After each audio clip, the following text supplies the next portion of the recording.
بتبدأ الحكاية بملك بيقدموا له الأكل على الترابيزة في القصر بتاعه، بس أول لما الحلويات نزلت على الترابيزة حصل سحر في الأكل، والسحر خلى الأكل كله يتحرك ويربط حراس الملك، وبرضه الأكل ربط الملك وخطفوه من القصر بتاعه، والحراس محدش فيهم طبعا كان عارف ينقذ الملك من السحر ده. فراحوا بسرعة بعدها لرئيس الحرس وعرفوه إن الملك اتخطف بالسحر الأسود، ورئيس الحرس وقتها ما كانش قدامه غير إن هو يستعين بوكالة مراقبة السحر السرية، ودي وكالة كانت بتراقب كل اللي بيعملوا سحر في المدينة وعارفين كل أماكن السحرة اللي موجودين فيها. والوكالة ادت المهمة لجريتل، ودي عميلة كانت متفوقة في شغلها، وجريتل كانت بتراقب واحد شك فيه ودخلت مكانه وضربت الرجالة بتوعه، بس اكتشفت ان هو بيسرق الحيوانات السحرية وبيحبسها وملوش دعوة اصلا بخطف الملك. فجريتل فكت الحيوانات اللي هو حبسها، وكان منهم حورية بحر، والحورية دي اول لما نزلت البحر راحت لجريتل وادت لها السلسلة بتاعتها كهدية عشان انقذتها من الصياد ده.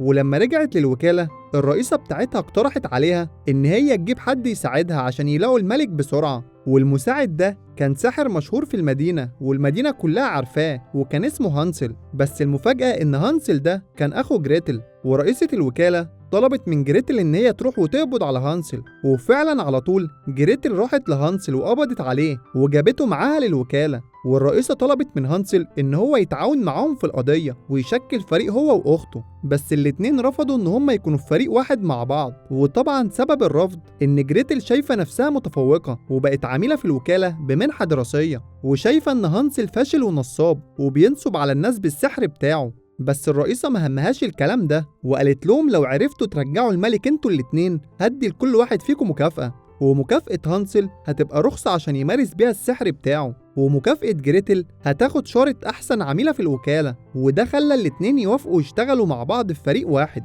وبعدها راحوا المختبر عشان ياخدوا الأدوات السحرية اللي هتساعدهم في المهمة. بس وهم خارجين منه هانسل سرق كرة سحرية، وبعدها قرروا يبدأوا تدوير من محلات الحلويات اللي في المدينة، عشان طبعا عرفوا إن السحر كان محطوط في الحلويات اللي اتحطت للملك، وبدأوا بأكبر محل في المدينة. وجريتل كانت عمالة تدور على أي حاجة تنفعهم، وهانسل كان قاعد وراها على الكرسي ما بيعملش أي حاجة. وجريتل وهي بتدور كانت عمالة تهزق هانسل وبتقوله انت فاشل وبتنصب على الناس كالعادة، بس لما بتلف ما بتلاقيهوش مكانه وبتلاقيه طالع من النار اللي في المحل. وأول لما شافته قالت له شعرك بيولع، فهانسل قال لها دي مش نار ولا حاجة، ودي خدعة أنا بعمل زيها عادي، وفي هنا ممر سري ورا النار المزيفة دي. ولما دخلوا من الممر لقوا حلويات معمول عليها سحر وعمالين يكلموا بعض، فجريتل قالت لهانسل إن هو يشغل الحلويات دي لحد ما هي تدخل الأوضة الكبيرة وتعرف إيه اللي جواها. وجريتل فعلا اتسحبت لحد ما وصلت للأوضة،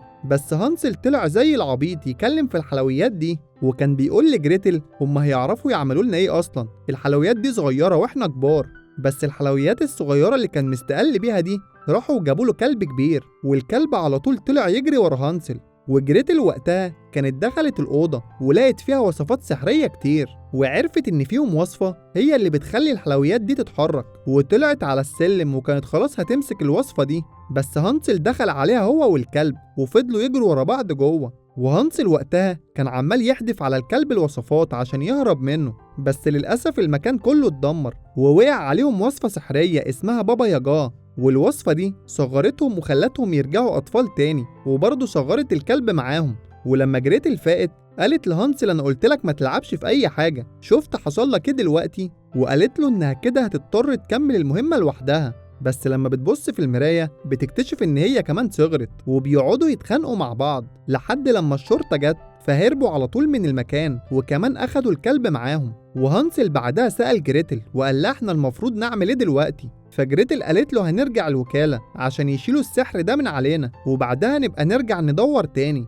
وحاولوا بعدها كذا محاولة عشان يخشوا الوكالة، بس الحراس كانوا بيطردوهم عشان فاكرينهم أطفال صغيرين، فما كانش قدامهم غير إن هم يكملوا المهمة كده. وأول حاجة عملوها راحوا لساحرة عايشة في الغابة اسمها بابا ياجا، ودي الساحرة اللي كانت عاملة السحر اللي خلاهم يصغروا كده. بس الساحرة دي كان مشهور عنها إن هي بتاكل الأطفال، وهانسل كان خايف يروح لها، بس جريتل شجعته، ولما خبطوا عليها وفتحت لهم دخلتهم على طول للبيت بتاعها وقدمت لهم أكل، وكانت حاطة لهم في الأكل ده منوم عشان يناموا. بس جريتل اكتشفت السحر اللي على الأكل ده لما لبست النضارة السحرية، وللأسف هي كانت كلت منه بس لحقت هانسل قبل ما ياكل. وبعدها جريتل سألت بابا ياجا عن الإزازة اللي هم جابوها من محل الحلويات، فالساحرة قالت لهم ده سحر ملكة البحر واسمه سحر الفانيليا. وبعدها دخلتهم أوضة عشان يناموا وبعدها تاكلهم زي ما هي مخططة. بس هانسل عرف يصحيها من النوم وعملوا خطة وعرفوا يهربوا من البيت بتاعها وركبوا الكوباية السحرية بتاعتها وكمان ولعوا في البيت بتاعها. ودلوقتي هم رايحين لملكة البحر عشان يسألوها عن السحر اللي كان في الإزازة.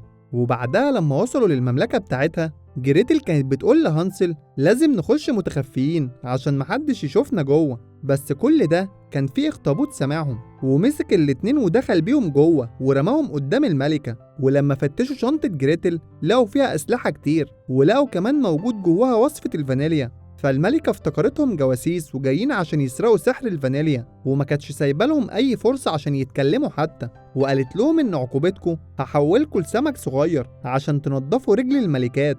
وحولت هانسل فعلا ولسه كانت هتحول جريتل، بنت الملك على طول لحقتها ووقفتها عشان شافت السلسلة بتاعتها على رقبة جريتل. وقالت لمامتها إن جريتل أنقذتها زمان من صياد وهي اللي ادتها السلسلة دي عشان أنقذتها. فالملكة وقتها سابتهم ورجعت هانسل تاني. وجريتل حكت لها قصتهم وقصة الملك اللي اتخطف. فالملكة قالت لهم أكيد اللي خطف الملك بتاعكم الساحرة ألفيرا، ودي ساحرة بتعمل سحر أسود على الحلويات. وألفيرا دي كانت على طول بتبعت الحلويات بتاعتها عشان يسرقوا من عندنا وصفة الفانيليا. وبعدها أخدتهم عشان توريهم السجن اللي بتحبس فيه الحلويات دي. وألفيرا كانت بتعمل السحر بوصفة الفانيليا عشان تقدر تخلي الحلويات تتحرك كده. والملكة قالت لهم انتوا ضيوفي وليكوا حق الضيافة عندي عشان طبعا اللي انتوا عملتوه مع بنتي زمان. بس جريتل بقى قررت تهرب الحلويات دي وتراقبهم لحد ما يوصلوها لألفيرا. وفعلا لما هربوا جريتل وهانسل بدأوا يراقبوهم عرفوا يوصلوا لبيت الساحرة اللي خاطفة الملك. ولما دخلوا جوه القصر بتاعها لقوا الملك جوه وبياكل حلويات ومبسوط جدا. فهانسل وجريتل قالوا له يلا عشان نهربك من هنا. فالملك قال لهم اهرب منين، انا قاعد عند حبيبتي ألفيرا. بس جريتل اكتشفت ان ألفيرا عامله له سحر الحب في البسكوت اللي هو بياكله. ولما حاولوا يفوقوه كانت ألفيرا جت وامرت الحراس ان هم ياخدوهم ويرموهم في السجن. وألفيرا بعدها أخدت الملك وراحوا للقصر بتاعه عشان يتجوزوا. وهم في طريقهم للقصر كانت بتوزع بسكوت على كل الناس اللي في طريقها، وكان أي حد بياكل من البسكوت ده كان بيحبها على طول. ومن ناحية تانية جريتل كانت عمالة تلوم هانسل وقالت له انت السبب في كل ده. وبرضه قالت له نفس الكلام وقالت له انا طول عمري متفوقة في دراستي وجالي منحة عشان اشتغل في الوكالة، انما انت ساحر نصاب وحرامي وبتنصب على الناس.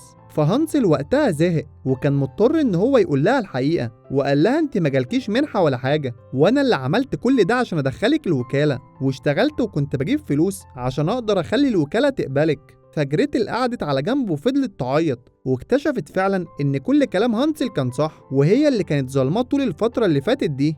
فرجعت له تاني وقرروا يتحدوا مع بعض بجد المرة دي ولقوا طريقة عشان يخرجوا من السجن ده، وفعلا عرفوا يخرجوا منه. ولما خرجوا هانسل قال لجريتل ايه الخطة دلوقتي والمفروض نعمل ايه. فجريتل قالت له لازم نعمل سحر يبطل سحر ألفيرا ويخلي الناس ترجع تاني لعقلها. وفعلا عملت سحر يبطل سحر الحب بتاع ألفيرا وعبوا السحر بتاعهم في أزايز. ودلوقتي لازم يرجعوا المدينة تاني عشان ينشروا السحر ده حوالين الناس. فهانسل ما كانش عارف يتصرف ازاي وقال لجريتل هنروح ازاي للمدينة من هنا. فجريتل قالت له انا لسه معايا حبة من سحر الفانيليا اللي بيخلي اي حاجة تتحرك، وحطوا السحر اللي معاهم ده على تمثال كان موجود في بيت ألفيرا. وفعلا تمثال التنين اتحرك وركبوا عليه عشان يوديهم للمدينة. بس لما وصلوا هناك لقوا البلد كلها واقفين بيتفرجوا على فرح الملك وألفيرا. بس جريتل وقتها قدرت تحقن الملك بالسحر اللي هي عاملاه، بس وقتها ما كانش ليه لازمة عشان خلاص كانوا اتجوزوا والناس كلها أصلا مسحورين بسحر ألفيرا. فجريتل وقتها جالها فكرة إنها تحط السحر اللي هي عاملاه في العجانة بتاعة البسكوت، وبكده هتضمن إن كل الناس هياكلوا من البسكوت اللي فيه السحر الجديد. بس ألفيرا اكتشفت اللي جريتل عايزة تعمله ومسكت هانسل وقالت لها لو ما اديتنيش السحر اللي معاكي أنا هرمي هانسل في العجانة. بس طبعا جريتل عشان خافت على هانسل ادت لهم الإزازة اللي فيها السحر. بس ألفيرا ما همهاش، وبعد ما خدت الإزازة رمتهم برضه في العجانة. بس هانسل وقتها استخدم الكرة السحرية اللي سرقها في الأول، وعرفوا يطلعوا من العجانة، وبرضه عرفوا ياخدوا إزازة السحر من ألفيرا ورموا ألفيرا في العجانة. وألفيرا لما وقعت في العجانة والعجانة اشتغلت رمتها بعيد خالص عن المدينة. وجريتل أخيرا نفذت الخطة بتاعتها وحطت السحر بتاعها في قلب العجانة، وفعلا العجانة اشتغلت وطلعت بسكوت بالسحر الجديد. وطبعا كل اللي كان بياكل البسكوت الجديد ده كان بيبطل سحر ألفيرا. والملك بعدها شكر جريتل وهانسل إن هم أنقذوا المدينة من الساحرة دي.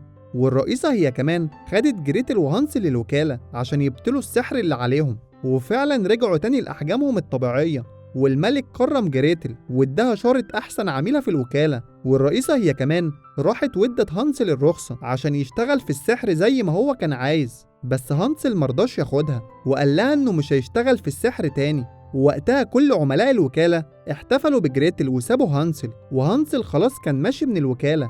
بس جريتل ندهت له وقالت للرئيسة هانسل من النهاردة المساعد بتاعي. فالرئيسة قالت لها طول عمرك بتحبي تشتغلي لوحدك، اشمعنى المرة دي؟ فجريتل قالت لها لا، من النهاردة أنا وهانسل هنبقى فريق واحد.